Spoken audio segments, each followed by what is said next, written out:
Hello friends, welcome to my YouTube channel Wealth Prescription. आज के इस वीडियो में हम डिस्कस करेंगे बैंक एफडी वर्सेस डेब्ट फंड। तो first is return. Bank FD में रिटर्न फिक्स्ड है, लेकिन डेब्ट फंड के कंपेयर में थोड़ा कम मिलेगा। डेब्ट फंड में रिटर्न वेरिएबल है, लेकिन बैंक एफडी के कंपेयर में थोड़ा ज़्यादा मिल सकता है। Second is risk. Bank FD में रिस्क कम है, वेरेज इन डेब्ट फंड रिस्क थोड़ा ज़्यादा है। यहाँ पर रिस्क दो टाइप के हैं, interest risk and capital risk.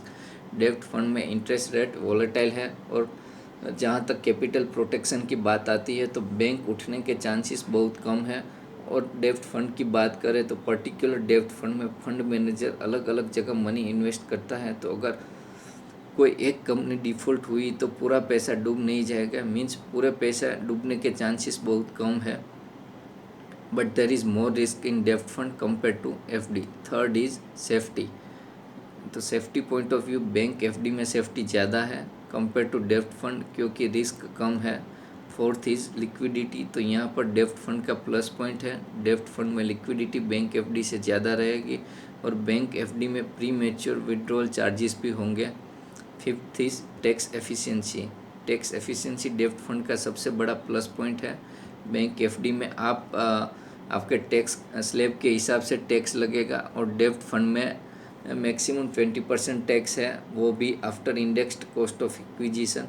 Bank FD में भले ही 3 साल की एफडी क्यों ना की हो, आपको एवरी ईयर टैक्स भरना है। वेरेज इन केस ऑफ डेब्ट फंड टैक्स तभी लगेगा जब आप मनी विड्रॉ करते हो।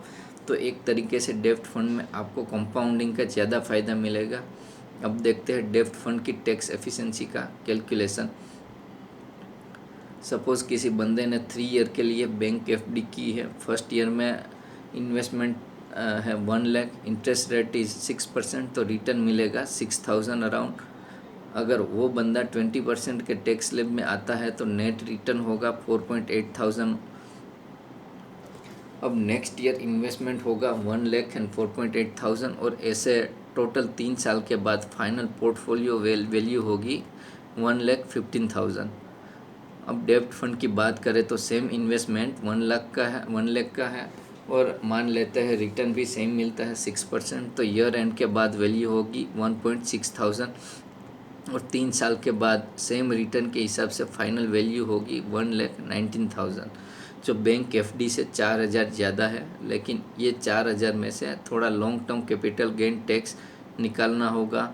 कैपिटल गेन टैक्स का कैलकुलेशन देखें तो लास्ट 3 ईयर में indexed cost of acquisition for 1 lakh is 1.1 lakh, means अगर आपने 1 लाख का इन्वेस्टमेंट किया है तो गवर्नमेंट इन्फ्लेशन कैलकुलेट करके बोलेगी कि आपने 1 लाख की जगह 1.1 लाख का इन्वेस्टमेंट किया है, तो आपको 10,000 कैपिटल गेन टैक्स में बाद मिलेगा।